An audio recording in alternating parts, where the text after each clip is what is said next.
Hello বন্ধুরা, সবাই কেমন আছো? আজকে তোমাদের জন্য নিয়ে এসেছি একটা বোলেরো পিকআপ। তোমরা দেখতেই পাচ্ছ কন্ডিশন কিন্তু একদম ভালো কন্ডিশনে আছে।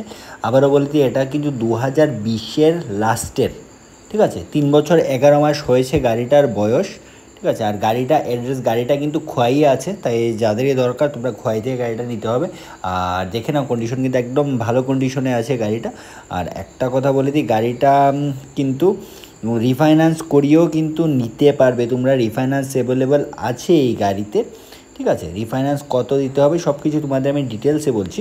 চলো এখন তোমাদের আমি একটু গাড়িটার দামটা বলে দিই, তারপর আমি তোমাদের বলছি যে রিফাইন্যান্স কত করে তোমরা নিতে পারবে। তার আগে আমি বলে দিয়েছি যে গাড়িটা কিন্তু 2020 লাস্টের এটা, ঠিক আছে। আর ডকুমেন্টস কিন্তু সব একদম ওকে কন্ডিশনে আছে, ডকুমেন্ট ওকে আছে, ঠিক আছে। চলো এখন গাড়িটার প্রাইস বলে দিই। গাড়ির দাম হচ্ছে 7,10,000 টাকা। এটা মালিক পক্ষের দাবি, তারপর কিছু একটা দামাদামি হয়ে যাবে সামনে, ঠিক আছে। কিছু একটা কম বেশ হয়ে যাবে। তোমরা তাই তাড়াতাড়ি করে যোগাযোগ করতে পারো। স্ক্রিনে যখন নাম্বারটা দেওয়া আছে, যাদের দরকার তোমরা তারা একটু তাড়াতাড়ি করে যোগাযোগ করো, ঠিক আছে।